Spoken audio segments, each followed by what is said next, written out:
Hello everyone. स्वागत है आपका अपने यूट्यूब चैनल डिफेंस ऑनलाइन अड्डा में। तो आज की इस वीडियो में हम बात करने वाले हैं फिजिक्स मॉक टेस्ट के बारे में। जैसा कि आपको पता है, आपका कोस्ट गार्ड का एग्ज़ाम नज़दीक आ गया है, तो हम आपके लिए लेके आए हैं फिजिक्स मॉक टेस्ट, जो कि आपके एग्ज़ाम के रिगार्डिंग बहुत ही इम्पोर्टेंट होने वाले हैं। और सबसे पहले, अगर आप इस चैनल पर नए आए हैं तो चैनल को सब्सक्राइब कीजिए, ताकि आपको अपने आने वाले एग्ज़ाम, आने वाली वैकेंसी के बारे में आपको अपडेट मिलती रहे। तो चलिए क्लास को स्टार्ट करते हैं बिना किसी रुकावट के, और इस क्लास को हम ज़्यादा से ज़्यादा जल्दी करने की कोशिश करेंगे, कम समय में ज़्यादा क्वेश्चन लगाने की कोशिश करेंगे। तो चलिए क्लास को स्टार्ट करते हैं। क्वेश्चन नंबर फर्स्ट की ओर चलते हैं। The energy of charge capacitor is given by the expression Q equal to charge on the conductor and C its capacity. मतलब किसी आवेश संधारित्र की स्थिति ऊर्जा निम्न में से किस सूत्र से प्राप्त होती है। तो इसमें क्या पूछ रहा है आपसे? एनर्जी पूछ रहा है। एनर्जी का फॉर्मूला क्या होता है? U equals to Q square upon 2C। ठीक है, ये आपका एनर्जी का फार्मूला होता है कैपेसिटर। अब इसमें देखिए, एक फार्मूला और होता है आपका हाफ CV²। ये भी आपका एक फार्मूला होता है। ठीक है, ये आप देख सकते हैं। क्यू स्क्वायर अपॉन 2C कहाँ पर है? क्वेश्चन नंबर ए में, ऑप्शन नंबर ए में। नेक्स्ट क्वेश्चन की ओर चलते हैं। Question number 2, the capacity of a condenser is 4 × 10⁻⁻⁶ farad and it's potential is 100 volts। The energy released on the discharging it fully will be. मतलब आपको capacitance दे रखा है और आपको पोटेंशियल दे रखा है, तो एनर्जी पूछ रहा है। तो देखिए, एनर्जी का फार्मूला क्या होता है? एनर्जी का फार्मूला होता है आपका यू इक्वस टू, एक सेकंड, नई स्लाइड पर चलते हैं। U equals to half CV²। Half C कितना दे रखा है? 4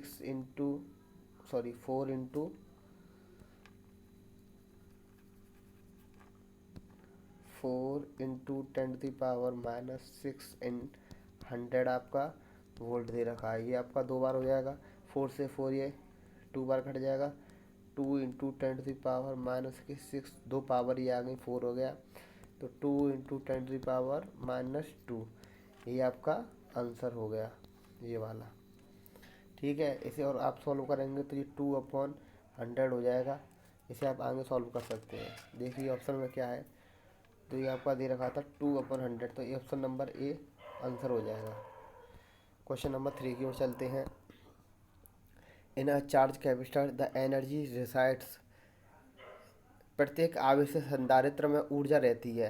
तो आपने देखा होगा कैपेसिटर में, ये जो कैपेसिटर है आपके, इसमें जो ऊर्जा होती है वो आपकी इनसाइड होती है, अंदर की तरफ होती है। ठीक है, तो चलिए, the field between the plates, ये रहा ऑप्शन नंबर सी। एनर्जी होती है जो आपकी फील्ड के अंदर होती है। तो क्वेश्चन नंबर 4 की ओर चलते हैं। The energy stored in condenser of capacity C which has been raised to a potential V is given. इसमें आपसे एनर्जी पूछ रहा है कैपेसिटेंस के टर्म में, और जब आपको वोल्टेज दे रखा हो, मतलब पोटेंशियल दे रखा हो। तो देखिए क्या फार्मूला होता है? Q equals to half CV²। ये आपको फॉर्मूला होता है, ये मैंने आपको अभी बताया था क्वेश्चन नंबर फर्स्ट में। Q equal to half CV²। देखिए आपको ऑप्शन में कहाँ दिख रहा है? ये आपको ये दिख रहा होगा ऑप्शन नंबर बी में, हाफ CV²। तो ऐसे आप देख सकते हैं, ये आपको क्वेश्चन डिट्टू आपको देखने को मिलेंगे। आपको हमारी इस सीरीज से आपको करीबन 10 से 15 क्वेश्चन आपको देखने को मिलेंगे, ये हमारा वादा है आपसे। तो चलिए क्वेश्चन नंबर 5 की ओर चलते हैं। A certain wire has a resistance R. The resistance of another wire identical with the first except having twice its diameter. और इसमें क्या दे रखा है? एक तार का प्रतिरोध R है, इसी प्रकार की एक अन्य तार जिसका व्यास दोगुना है। तो प्रतिरोध पूछ रहा है, रेजिस्टेंस पूछ रहा है। तो देखिए रेजिस्टेंस के टर्म में क्या फॉर्मूला होता है?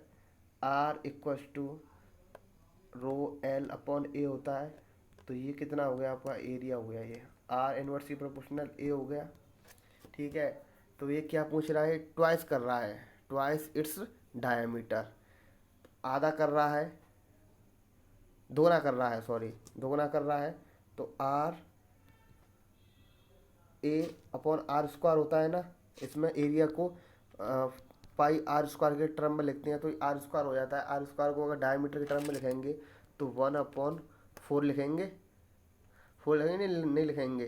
देखिए आर स्क्वायर दोगुना कर रहा है तो 2r, और 2r को स्क्वायर कितना आ जाएगा, 4r स्क्वायर हो जाएगा, तो हम इसे 4 लिख लेंगे, 4 लिखेंगे ऊपर। तो ये कितना आ जाएगा, 0.25 बार जाएगा, नहीं जाएगा, 25 चौका 100 होते हैं, इधर जीरो बढ़ाएंगे पॉइंट लगाएंगे तो 0.25 बार ये आपका जाएगा। इसे आप देख सकते हैं। अब क्वेश्चन कौन सा ऑप्शन सही है आपका, ऑप्शन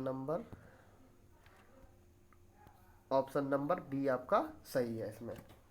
क्वेश्चन नंबर 6 की ओर चलते हैं। When there is an electric current through a conducting wire along its length, then an electric field must be। इसमें देखिए जब किसी चालक तार में विद्युत धारा का प्रवाह होता है तो विद्युत क्षेत्र होना चाहिए। तो इसमें क्या होता है, जब कोई भी किसी भी तार में जब इलेक्ट्रिक फील्ड फ्लो होता है तो इसमें इलेक्ट्रिक फील्ड पूछ रहा है। तो ये होता है inside the wire but parallel to it. इसमें अंदर की ओर होता है इलेक्ट्रिक फील्ड लेकिन उसके पैरेलल होता है। जब किसी तार चालक में विद्युत प्रवाह का प्रवाह होता है तो क्षेत्रफल आपका अंदर की ओर और पैरेलल होता है। तो देखिए कहाँ पर है अंदर की ओर और पैरेलल, ये आपको क्वेश्चन ऑप्शन नंबर सी में दिख रहा होगा। Option number C is the right answer. तो चलिए क्वेश्चन नंबर 7 की ओर चलते हैं। क्वेश्चन नंबर 7 क्या कह रहा है, the resistivity of a wire. Resistivity of a wire किस पर डिपेंड करती है, increase with the length of the wire. अब देखिए इसका फॉर्मूला तो रेजिस्टिविटी का वैसे ये होता है R equals to rho L upon A. इसे आप उसके टर्म में लिखेंगे तो ये हो जाएगा rho upon R A upon L. लेकिन रेजिस्टिविटी के टर्म में क्या होता है, एक कंडीशन होती है कि ये केवल मटेरियल पे और आपके टेम्परेचर पे, दो ही चीज़ों पे डिपेंड करता है और किसी पर डिपेंड नहीं करता। चाहे वो एरिया हो रेजिस्टिविटी के, जब रेजिस्टिविटी की बात आती है तो केवल उसकी नेचर पे, किस नेचर का बना हुआ है, मतलब कॉपर का है या गोल्ड का है या फिर सिल्वर का है, उस पर डिपेंड करता है, या फिर केवल आपका टेम्परेचर पर डिपेंड करेगा ये। तो इसमें आपका एरिया और लेंथ दे रखा, इस पर ये डिपेंड नहीं करेगा। देखिए लेंथ पर डिपेंड नहीं करेगा, एरिया पर डिपेंड नहीं करेगा, डिक्रीज द लेंथ एंड इस पर भी नहीं करेगा, क्रॉस सेक्शन एरिया पर तो बिल्कुल भी नहीं करेगा। None of the above statement is correct. इसमें से कोई सा भी स्टेटमेंट सही नहीं है। तो आपका जो है सी आपका आंसर हो जाएगा। सी नहीं, D sorry, none of the above. केवल टेम्परेचर एंड आपका मटेरियल, दो ही चीज़ों पर ये डिपेंड करेगा रेजिस्टिविटी। और देखिए क्वेश्चन नंबर 8 की ओर चलते हैं। Ohm's law is true. Ohm's law, Ohm का नियम सत्य है। ओम का नियम कब कब सत्य होता है, जब टेम्परेचर लो हो और मेटेलिक कंडक्टर हो, ठीक है। और ये ओम्स लॉ कब वैलिड नहीं होता, जब टेम्परेचर हाई हो और नॉन मेटेलिक हो, जैसे कि Zener diode. Zener diode non ohmic conductor होता है जो वीआई ग्राफ को नहीं मानता है। इसमें देखिए कहाँ है, for metallic conductor at low temperature, मतलब कम टेम्परेचर पर और मेटेलिक होना चाहिए। तो ऑप्शन आपको यही दिख रहा है, इसे आप देख सकते हैं। और ओम्स लॉ का फॉलो नहीं होता जब वो वी आई ग्राफ को नहीं मानता है। और उसमें जीना, जैसे कि उसका एग्जांपल है जीना डायोड। देखिए क्वेश्चन नंबर 9 को चलते हैं। The example of non ohmic. Non ohmic आ गया आपका, नॉन ओमिक मतलब डायोड जो वी आई ग्राफ को नहीं मानता, ओम्स लॉ को नहीं मानता, V equal to I R को ये फॉलो नहीं करता है डायोड। बाकी का टंगस्टन का तार भी करता है आपके ओम्स लॉ को फॉलो, कार्बन प्रतिरोध, कार्बन रेजिस्टेंस भी करता है, कॉपर वायर भी आपका फॉलो करता है। केवल आपका डायोड फॉलो नहीं करता है, इसलिए ये नॉन ओमिक हो जाता है। तो क्वेश्चन नंबर 10 की ओर चलते हैं। Drift velocity V D varies with the intensity of electric field as per the relation. देखिए वेलोसिटी आपकी जो होती है वी डी, वो आपकी सीधी इलेक्ट्रिक फील्ड के डायरेक्टली प्रोपोर्शनल होती है। और देखिए इसका फॉर्मूला लिख लीजिए आप। देखिए आगे स्लाइड खाली है। I equal to ANEVD। एक इसका फॉर्मूला होता है VD इक्वल टू ML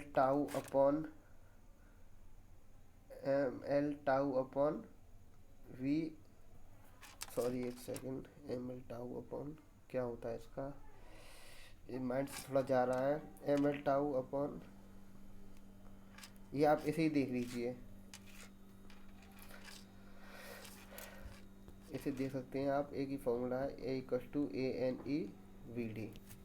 ठीक है, ML शायद ML/VR होता है, जहाँ तक शायद मेरा ध्यान है। आप इसे देख सकते हैं।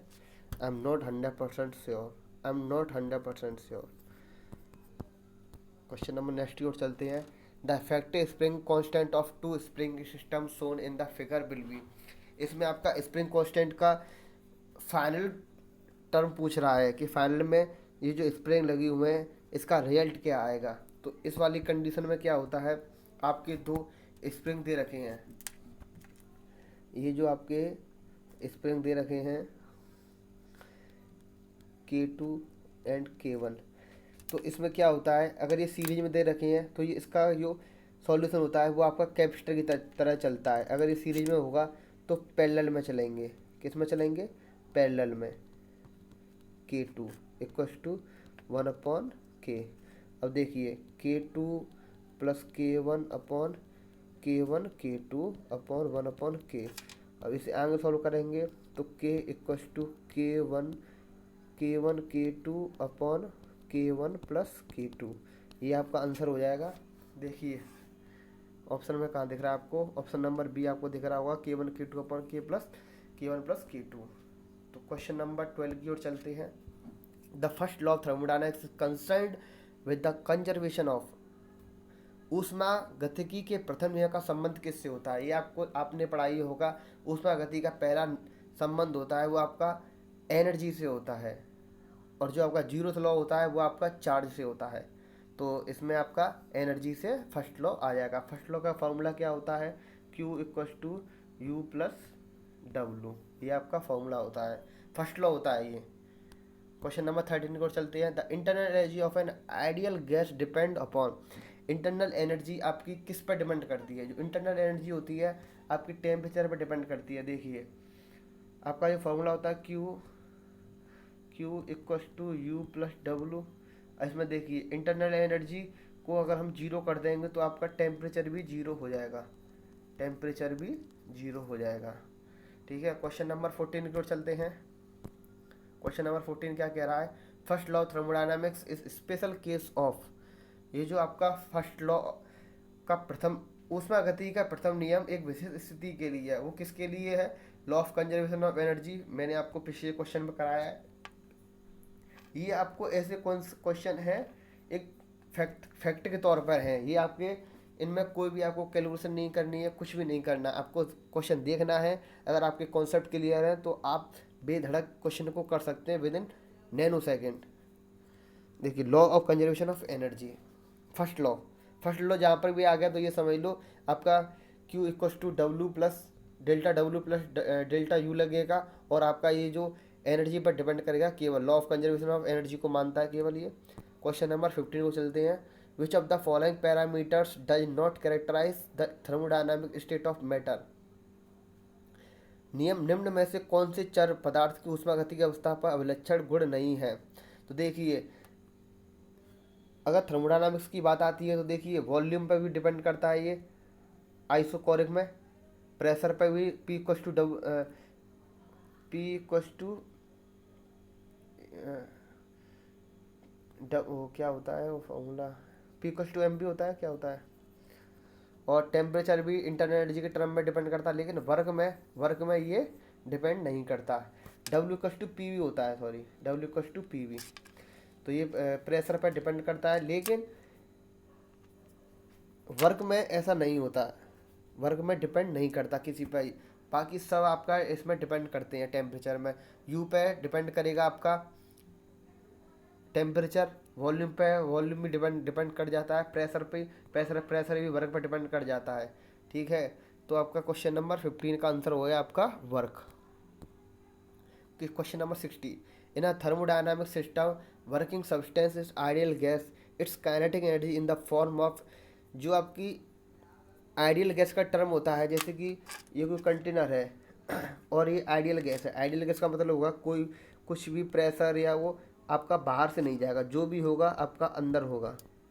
ठीक है, अब अंदर क्या होता है, अंदर केवल इंटरनल एनर्जी होती है। जो इंटरनल एनर्जी होती है वो एक तरह से काइनेटिक एनर्जी में ही कार्य करेगी, क्योंकि उसमें बाहर की तरफ से कोई भी आपकी ऊर्जा आपको देखने को नहीं मिलेगी।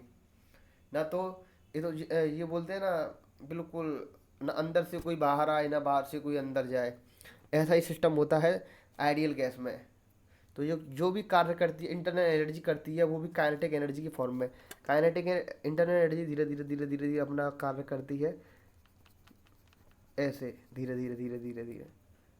तो काइनेटिक एनर्जी आपका आंसर हो जाएगा इसमें।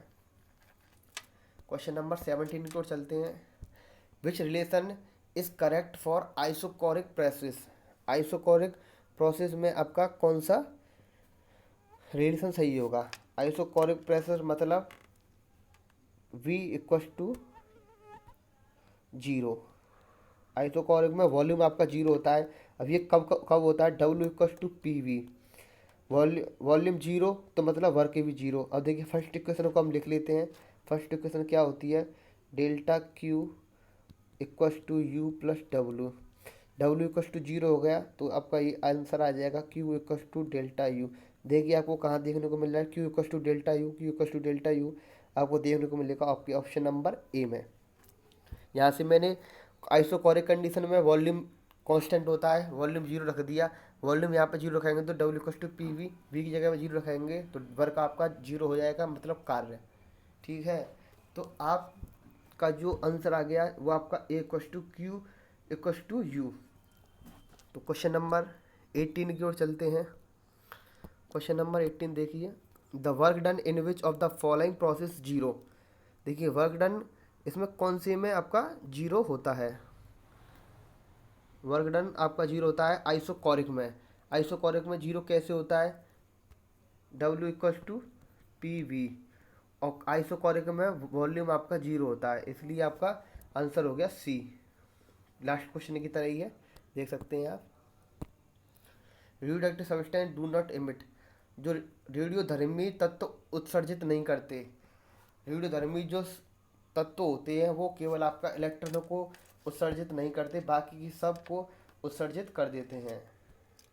तो आपका ये हो गया इसका आंसर।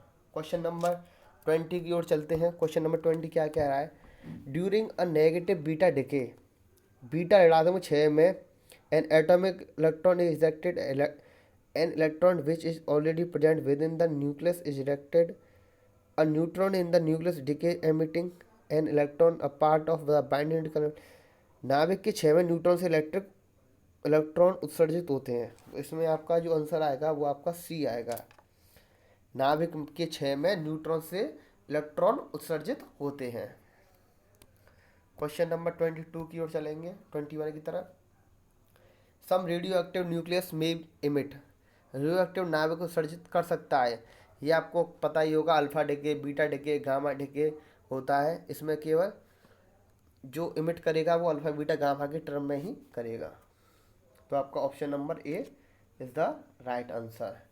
रेडियो एक्टिव ये मॉडर्न फिक्शन में है, इसका सारे कॉन्सेप्ट उसमें आप देख सकते हैं, आपके पास थ्योरी लिख रही होगी तो। और अगर आपको ये वीडियो अच्छी लग रही है तो आप इस वीडियो को शेयर कीजिए, हम आपके लिए मेहनत कर रहे हैं, हमें आप सपोर्ट कीजिए और बेल आइकन को प्रेस कीजिए, ज़्यादा से ज़्यादा लोगों तक शेयर कीजिए इस वीडियो को, ताकि हमें भी आपके व्यू के थ्रू, आपके सब्सक्राइब के थ्रू हमें पता चल सके कि आप हमें सपोर्ट कर रहे हैं। चलिए नेक्स्ट क्वेश्चन की ओर देखते हैं। Which can pass through 20 centimetre thickness of the steel. 20 centimetre मोटी स्टील की चादर से पारगमित हो सकती है। तो देखिए इसकी जो 20 सेंटीमीटर हो गया बहुत ही मोटा। अब क्या कौन सी किरणें पास हो सकती हैं, तो सबसे ज़्यादा पेनिट्रेटिंग पावर मतलब उसको छेदने की क्षमता किस में सबसे ज़्यादा होती है, अल्फा पार्टिकल्स में, बीटा पार्टिकल्स में, गामा पार्टिकल्स में, या अल्ट्रावायलेट रे में। तो देखिए आपने पढ़ा होगा सबसे ज़्यादा जो आपकी पेनिट्रेटिंग पावर होती है वो आपकी गामा रेज में होती है। गामा रेज आपकी स्टील की भी जो आपकी चादर होती है उसमें भी छेद कर सकती है। तो आपका जो आंसर आएगा आपका ए आएगा। और सबसे कम जो आपकी पेनिट्रेटिंग पावर होती है अल्फ़ा की होती है, उसके बाद बीटा की आती है, और सबसे लास्ट में सबसे ज़्यादा आपकी हैवी वो आपकी गामा पार्टिकल्स की होती है। तो इसमें आप देख सकते हैं आपका answer number C is the right answer. And let we move to the 23 question, question number 23। Let's see. The half-life period of radium is 16 years. Its average lifetime will be. तो इसका आपने फॉर्मूला देखा होगा half life का 0.693 upon lambda. अब lambda की जगह पर क्या लिख सकते हैं 1600, ये आपको दे रखा है। अब देखिए इसे 3 जीरो बढ़ा लीजिए इधर, और इधर भी आप 3 जीरो बढ़ा लेंगे। इसे आप सॉल्व करेंगे तो ये आपका आएगा 2319 के समथिंग आएगा। इसे आप सॉल्व करके देख लीजिए, ये आपको देखने को मिल जाएगा। चलते हैं क्वेश्चन नंबर, सिर्फ सॉल्व कर लेना, बेसिक कैलकुलेशन है, ज़्यादा कोई लंबी कैलकुलेशन नहीं है। क्वेश्चन नंबर 24 की ओर चलते हैं। हाँ तो एक बार और करते हैं, सब्सक्राइब जरूर कर ही लीजिएगा, subscribe and bell icon press, ध्यान से। चलिए नेक्स्ट क्वेश्चन की ओर चलते हैं। Diffraction effects are easier to notice in the case of sound waves than in the case of light waves because sound waves are longitudinal, sound waves is perceived by the car, sound waves are mechanical waves, sound waves of a longer जो sound wave आप होती हैं वो आपकी longer wavelength, उसकी जो wavelength होती है वो ज़्यादा होती है, इसलिए आपको डिफ्रैक्शन इफेक्ट में नोटिस जल्दी हो जाती है आपकी। क्वेश्चन नंबर 25 की ओर चलते हैं। Diffraction and interference of a light suggest, प्रकाश के विवर्तन एवं व्यतिकरण से स्पष्ट होता है कि जो आपकी लाइट है वो किस नेचर की है। तो डिफ्रैक्शन में और इंटरफेरेंस में आपकी जो लाइट होती है वो आपकी वेव नेचर की होती है। तो इसमें देख सकते हैं तरंग प्रकृति की होती है। क्या होती है, तरंग प्रकृति की। तो आपके ये 25 क्वेश्चंस कंप्लीट हो चुके हैं। हमने आपकी 2 क्लास ले ली है, क्वेश्चन टोटल क्वेश्चन आपके 50 हो गए। इसमें से आपको आपके 2 से 3 आपके जो मार्क्स हैं वो कंप्लीट हो चुके हैं। आप इस वीडियो को ज़रूर देखें, जिसने पहली क्लास नहीं देखी है वो भी बच्चे उस क्लास को देख सकते हैं, जो कि आपके एग्ज़ाम में बहुत ही इंपॉर्टेंट होने वाली है। तो चलिए आज की क्लास में इतना ही रखते हैं। और अगर अच्छी लगी वीडियो तो आप इसे ज़्यादा से ज़्यादा शेयर कीजिए, कमेंट में हमें बताइए कि आपको वीडियो कैसी लग रही है, और आप हमें बता भी सकते हैं कि हमें आपके लिए आगे क्या क्या कराने हैं। कमेंट सेक्शन में आप हमें बता भी सकते हैं। तो तब तक के लिए जय हिंद।